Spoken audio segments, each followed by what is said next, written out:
This is All India Radio. In the program Spotlight, now we bring you a discussion on U.S. Secretary of State's visit to India. The participants are Skandranjan Tayal, former diplomat, and Sanjay Jha, journalist.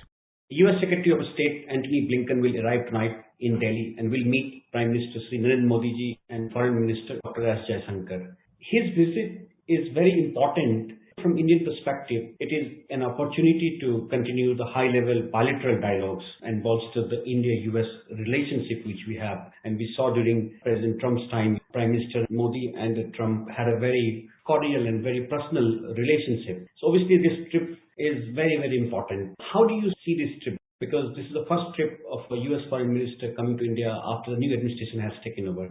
India-US relations have now reached a level of maturity. Let us say since about 2003, 2004, all the US administrations have been very close to India and good friends of India.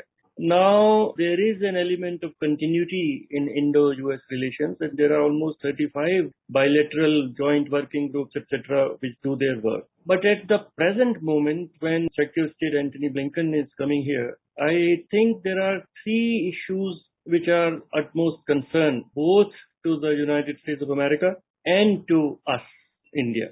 One, of course, is what is the end game in Afghanistan? What exactly does United States feel? What is their assessment? Whether President Ashraf Ghani's government will last? If the Taliban refuse to share power with the Ashraf Ghani government, then what is the fallback position for United States? Will they bomb the Taliban forces, etc.? There is a whole host of issues. And in that, we are very clear that our support to President Ashraf Ghani government continues. The Defense Minister of Afghanistan was to come today. He has postponed his visit. But where our sympathies lie is very clear. So there is a need to coordinate our position with United States and other countries. That is one.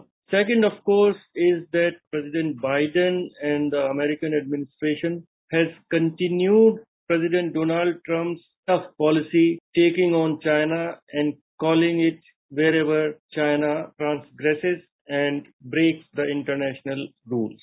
So the standoff in Eastern Ladakh is continuing. China is showing no sign that it will take steps to withdraw. And that is another area where India and the United States are working together, whether it in the Quad format or bilaterally supply of military equipment. There is a whole host of issues, intelligence sharing, etc.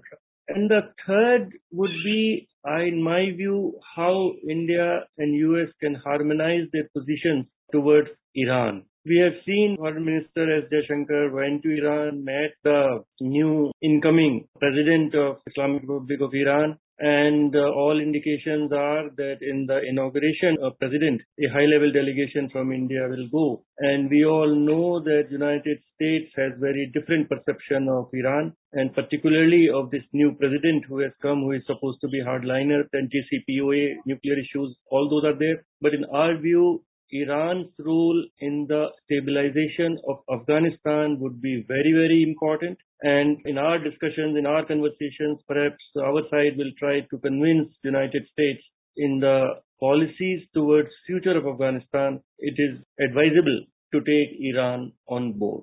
You rightly mentioned some of the important issues which can be discussed. Obviously, both sides will review the robust and multifaceted India-US bilateral relations. What about some discussion about post-COVID-19 response efforts? Because US has done a very good job with the vaccination, and it has also started distributing the spare vaccines around the world. Do you think there could be a talk about the vaccine efforts, like our own progress on the vaccines, and also how US can help India in getting the vaccination more rapidly to our citizens? Most certainly. There are 2-3 aspects here. One, of course, is what was the origin of this Wuhan virus, this Chinese virus, this COVID-19. And on that, WHO is starting again another investigation, and China has said no, they will not cooperate. That is one part. Because we have to learn from our mistakes, from the mistakes of the global community, international community, WHO, etc., that why this pandemic spread so fast and so vastly. Second, the vaccines are being supplied, being manufactured and there were some issues because when we make our COVID vaccine, etc., in Serum Institute, then some components of that come from United States. And at one point, American administration had banned the export of those components, which has been lifted. But again, there is need to harmonize this so that globally there is massive production of vaccines and they are supplied to all the needy countries. India is also a part of that effort of WHO-sponsored Covaxin, etc. So there is certainly great scope to move together in that direction. Third is that Indian passport holders, Indian nationals, ordinary, are still not allowed to enter United States, and because of COVID restrictions.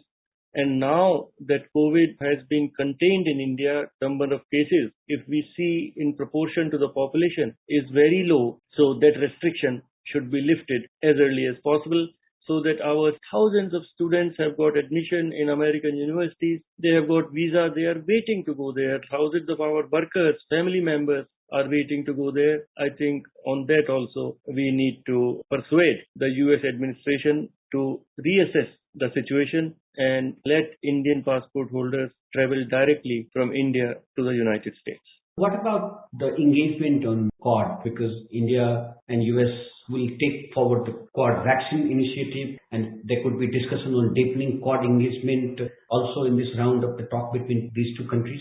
Most certainly, Quad would be a very important agenda item, and President Joe Biden had taken the initiative to have his first virtual summit meeting with the other three leaders of Quad, including with Prime Minister Narendra Modi. So how to give more muscle to Quad, how to have more coordination, how to proceed further. And there is some talk that if there is United Nations General Assembly meeting and if Prime Minister Modi goes there, then perhaps there could be a physical meeting among the four Quad leaders. There is also talk of some bilateral meeting between our Prime Minister and the President of the United States, and perhaps some invitation will be coming from President Biden, which Secretary of State Antony Blinken will be bringing. But I would say that the level of engagement with the Secretary of State of the United States, with the National Security Advisor, other functionaries of our important functionaries, whether it is the External Affairs Minister or NSA Mr. Doval, is very regular, is very close, and is very intense. So there is a continuation of a process, and it will be an important link in taking this relationship forward to adjust to the coming challenges. This is the first high-level visit of a US official after US troops have pulled out from Afghanistan. And we have recently seen Afghanistan witnessing massive violence. And even Afghan leadership have blamed Pakistan's involvement and support to the Taliban.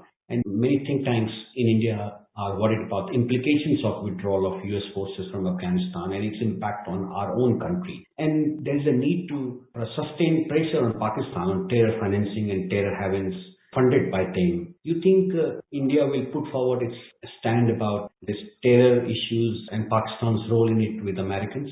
Most certainly, because now if the indications are that more and more territory in Afghanistan will come under Taliban control, that means again it will be a sanctuary, a haven for terrorists from all over the world who will try to strike on India, on Central Asian republics, on United States, on the West. Because Taliban have not changed. All the reports which are coming from Afghanistan are that Taliban, whichever territory they control, they again impose a very strict Sharia regime. They are beheading people. They are cutting the arms of the so-called thieves. So Taliban have not changed. And how does America propose to deal with it? And we all know that Taliban are being supported by Pakistan. An unfortunate development is that perhaps China has also come into the mix. China and Pakistan together are coordinating their position towards Afghanistan, towards Taliban. And that would be a source of worry both to United States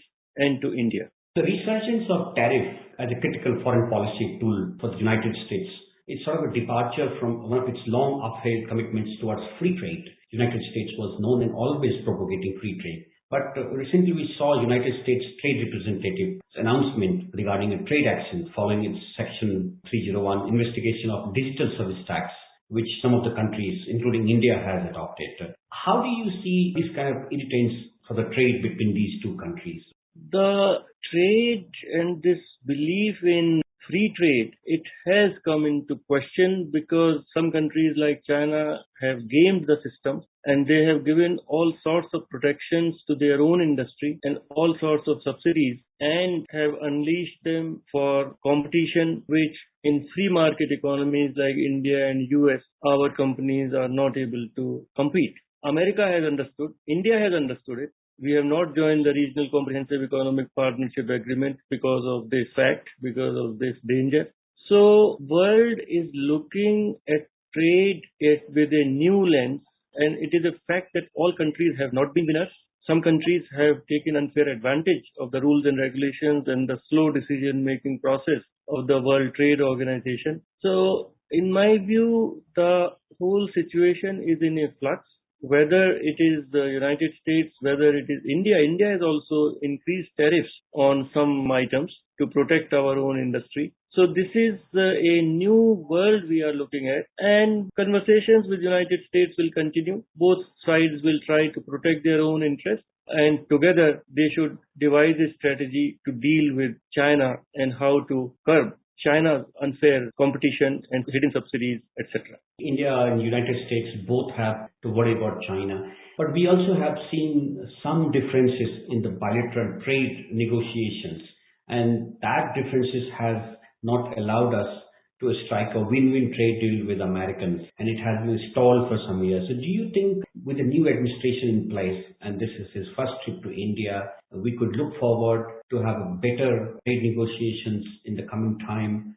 The trade-related negotiations will be more with the US trade representative, and there the Secretary of State can only give a signal that India is a friendly country, there is need to strengthen India's economy. So the United States could go an extra mile to accommodate India's concerns. But I would not think that in detail the questions of how the big data is to be handled, the big tech companies of the United States, whether it is Twitter or Facebook, they are coming under some pressure in India from our regulatory agencies, from the new laws which are being passed on IT and privacy. And this is again a scenario which is unfolding because till now the big tech companies had a free run in India.